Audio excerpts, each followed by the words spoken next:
Cambridge 19 Test 1. You will hear a number of different recordings and you will have to answer questions on what you hear. There will be time for you to read the instructions and questions, and you will have a chance to check your work. All the recordings will be played once only. The test is in 4 parts. At the end of the test, you will be given 10 minutes to transfer your answers to the answer sheet. Now turn to Section 1. First, you have some time to look at questions 1 to 6.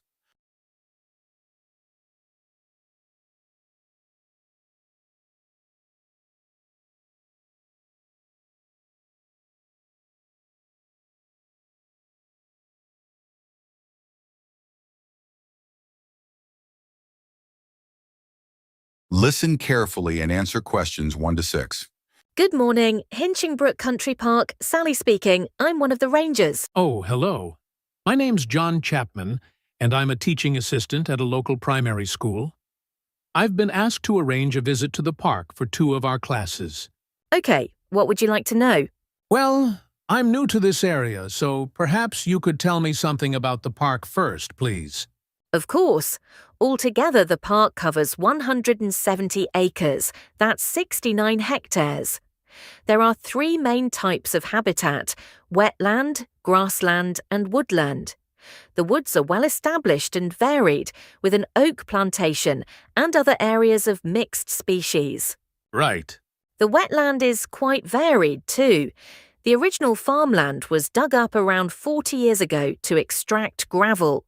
Once this work was completed, the gravel pits filled with water, forming the 2 large lakes. There are also several smaller ones, ponds, and a stream that flows through the park. Okay, so I suppose with these different habitats there's quite a variety of wildlife. There certainly is. A lot of different species of birds and insects, and also animals like deer and rabbits.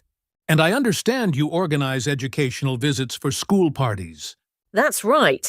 We can organize a wide range of activities and adapt them to suit all ages. Can you give me some examples of the activities? Well, one focus is on science, where we help children to discover and study plants, trees, and insects.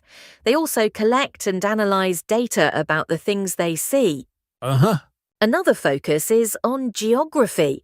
The park is a great environment to learn and practice reading a map and using a compass to navigate around the park.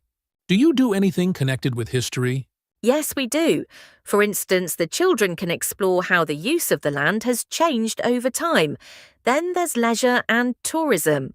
That focuses on your visitors, I would imagine. Yes, mostly.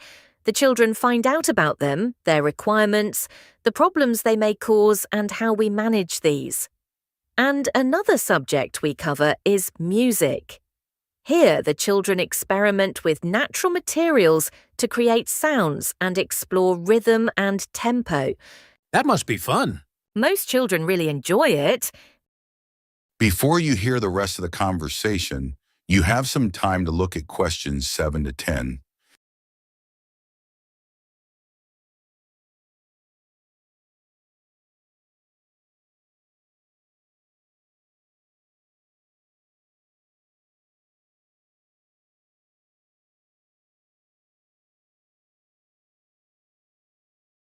Now listen and answer questions 7 to 10.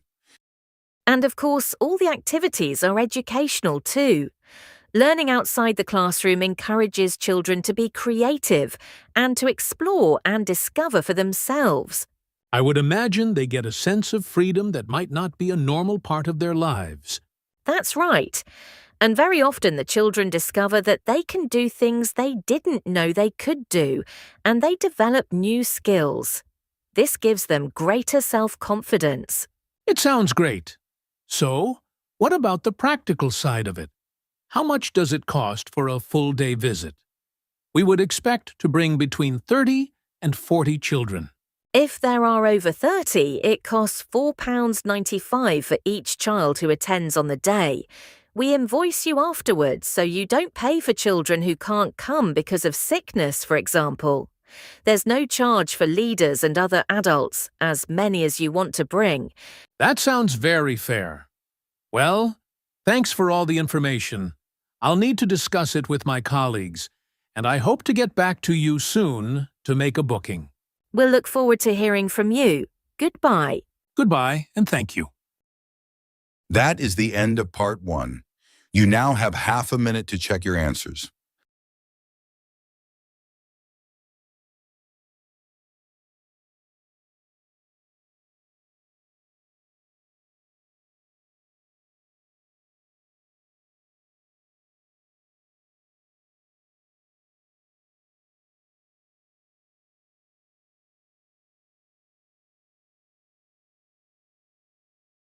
Now turn to part 2. First, you have some time to look at questions 11 to 15.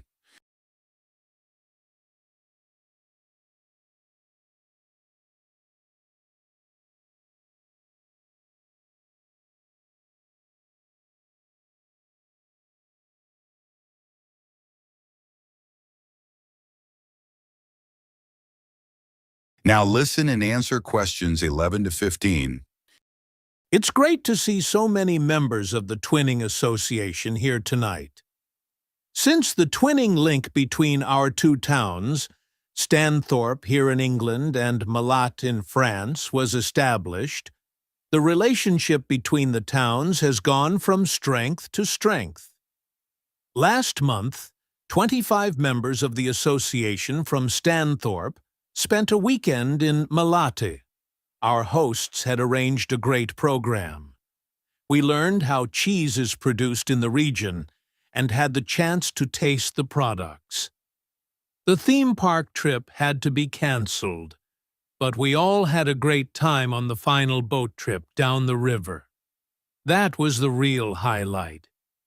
This is a special year for the association because it's 25 years since we were founded. In Malat, they're planning to mark this by building a footbridge in the municipal park. We've been discussing what to do here, and we've decided to plant a poplar tree in the museum gardens. We considered buying a garden seat to put there, but the authorities weren't happy with that idea. In terms of fundraising to support our activities, we've done very well. Our pancake evening was well attended and made record profits, and everyone enjoyed the demonstration of French cookery, which was nearly as successful. Numbers for our film show were limited because of the venue, so we're looking for somewhere bigger next year. We're looking forward to welcoming our French visitors here next week. And I know that many of you here will be hosting individuals or families. The coach from France will arrive at 5 p.m. on Friday. Don't try to do too much that first evening as they'll be tired. So have dinner in the house or garden rather than eating out. The weather looks as if it'll be okay, so you might like to plan a barbecue. Then the next morning's market day in town, and that's always a good place to stroll round. On Saturday evening, we'll all meet up at the football club, where once again we'll have Toby Sharp and his band performing English and Scottish country songs. Toby will already be well known to many of you as last year he organized our special quiz night and presented the prizes. Before you hear the rest of the conversation, you have some time to look at questions 16 to 20.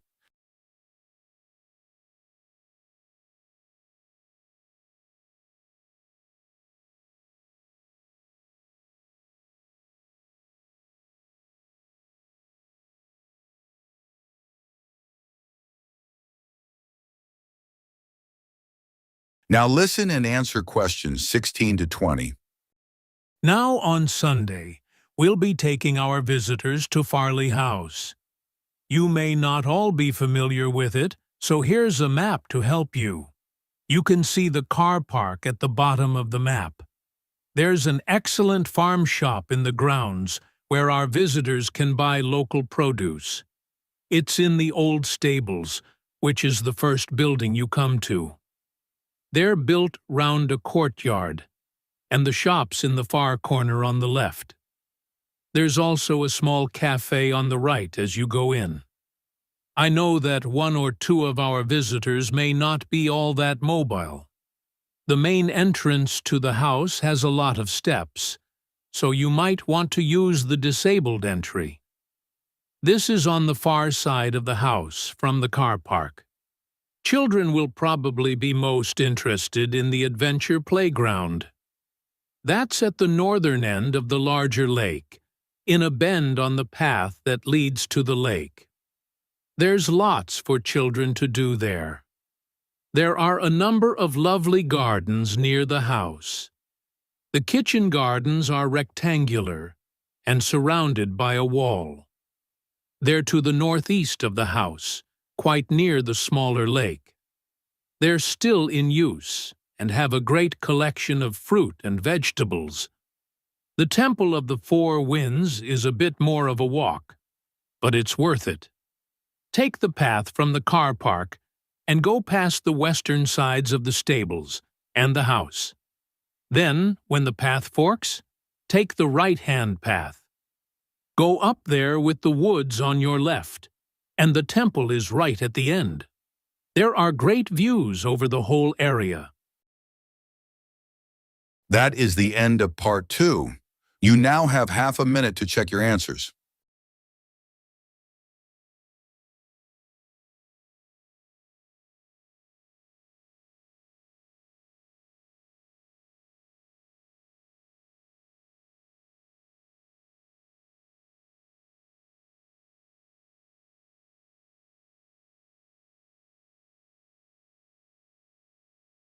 Now turn to part 3. First, you have some time to look at questions 21 to 24.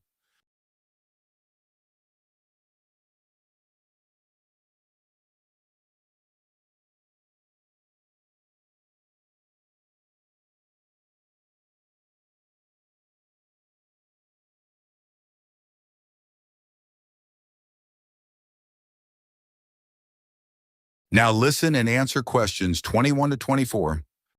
I haven't seen you for a bit, Marie. No, I've been busy with my project.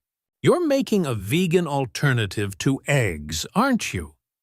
Something that doesn't use animal products? Yes, I'm using chickpeas. I had two main aims when I first started looking for an alternative to eggs. But actually, I found chickpeas have got more advantages. Right. But how about your project on reusing waste food? You were looking at bread, weren't you? Yes.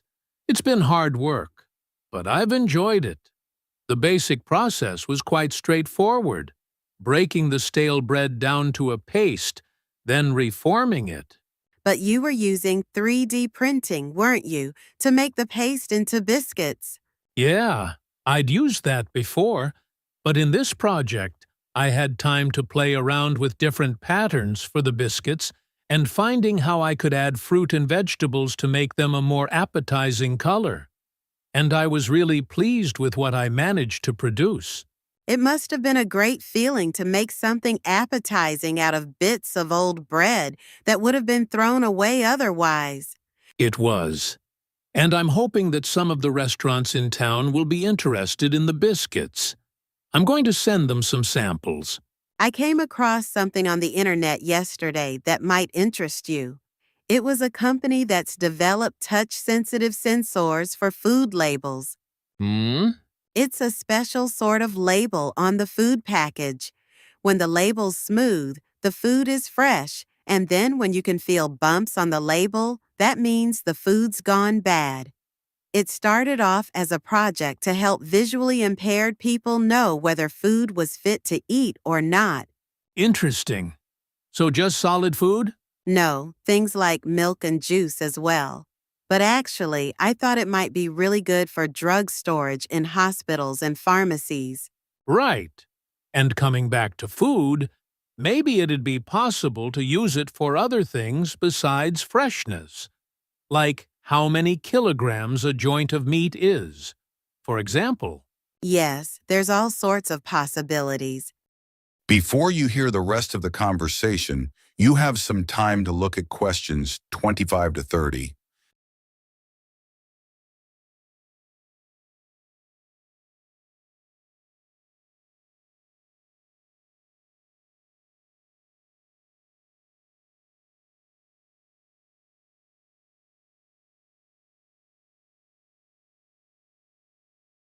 Now listen and answer questions 25 to 30. I was reading an article about food trends predicting how eating habits might change in the next few years. Oh, things like more focus on local products? That seems so obvious, but the shops are still full of imported foods. Yes, they need to be more proactive to address that. And somehow motivate consumers to change. Yes, One thing everyone's aware of is the need for a reduction in unnecessary packaging. But just about everything you buy in supermarkets is still covered in plastic. The government needs to do something about it. absolutely. It's gotta change. Do you think there'll be more interest in gluten and lactose-free food? For people with allergies or food intolerances, I don't know. Lots of people I know have been buying that type of food for years now. Yes, even if they haven't been diagnosed with an allergy.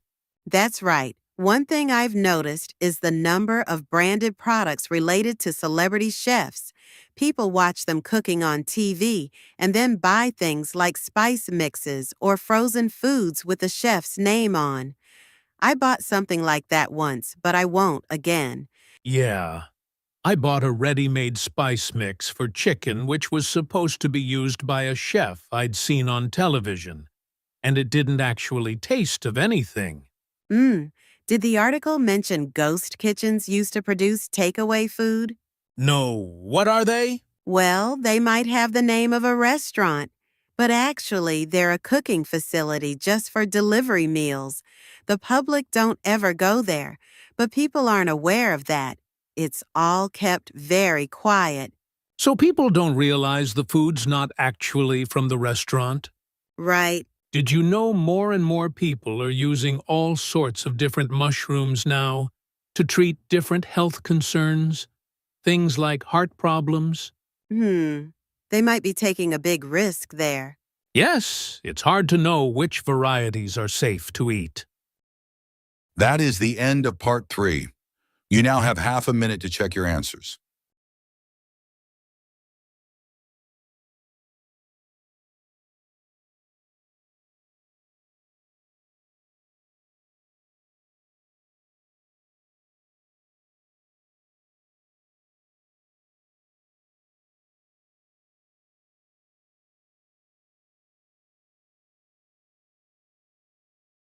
Now turn to part 4.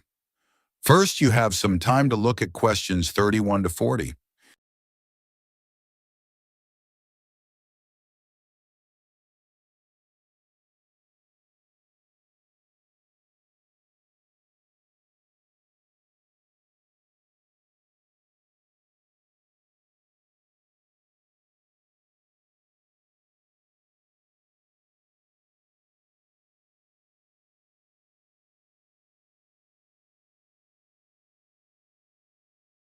Now listen and answer questions 31 to 40.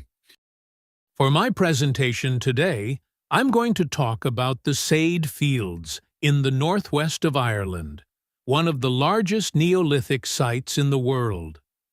I recently visited this site and observed the work that is currently being done by a team of archaeologists there. The site was first discovered in the 1930s by a local teacher, Patrick Caulfield.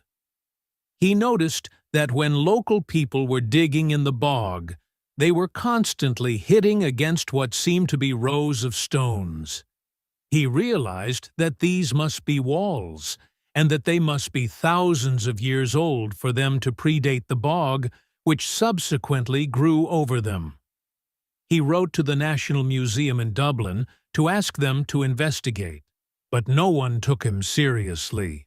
It wasn't until 40 years later, when Patrick Caulfield's son Seamus, who had become an archaeologist by then, began to explore further. He inserted iron probes into the bog to map the formation of the stones, a traditional method which local people had always used for finding fuel buried in the bog for thousands of years. Carbon dating later proved that the site was over 5,000 years old, and was the largest Neolithic site in Ireland. Thanks to the bog which covers the area, the remains of the settlement at Sade Fields, which is over 5,000 years old, are extremely well preserved. A bog is 90% water. Its soil is so saturated that when the grasses and heathers that grow on its surface die, they don't fully decay but accumulate in layers. Objects remain so well preserved in these conditions because of the acidity of the peat and the deficiency of oxygen. At least 175 days of rain a year are required for this to happen. This part of Ireland gets an average of 225 days. The Neolithic farmers at Sade would have enjoyed several centuries of relative peace and stability. Neolithic farmers generally lived in larger communities than their predecessors, with a number of houses built around a community building. As they lived in permanent settlements, Neolithic farmers were able to build bigger houses. These weren't round as people often assume, but rectangular with a small hole in the roof that allowed smoke to escape. This is one of many innovations and indicates that the Neolithic farmers were the first people to cook indoors. Another new technology that Neolithic settlers brought to Ireland was pottery. Fragments of Neolithic pots have been found in Sade and elsewhere in Ireland. The pots were used for many things, as well as for storing food. Pots were filled with a small amount of fat, and when this was set alight, they served as lamps. It's thought that the Sade Fields were mainly used as paddocks for animals to graze in. Evidence from the Sade Fields suggests that each plot of land was of a suitable size to sustain an extended family. They may have used a system of rotational grazing in order to prevent overgrazing and to allow for plant recovery and regrowth. This must have been a year-round activity, as no structures have been found, which would have been used to shelter animals in the winter. However, archaeologists believe that this way of life at Sade ceased abruptly. Why was this? Well, several factors may have contributed to the changing circumstances. The soil would have become less productive and led to the abandonment of farming. The crop rotation system was partly responsible for this, as it would have been very intensive and was not sustainable. But there were also climatic pressures too. The farmers at Sade would have enjoyed a relatively dry period, but this began to change, and the conditions became wetter as there was a lot more rain. It was these conditions that encouraged the bog to form over the area which survives today. That is the end of Part 4. You now have 10 minutes to transfer your answers to the answer sheet.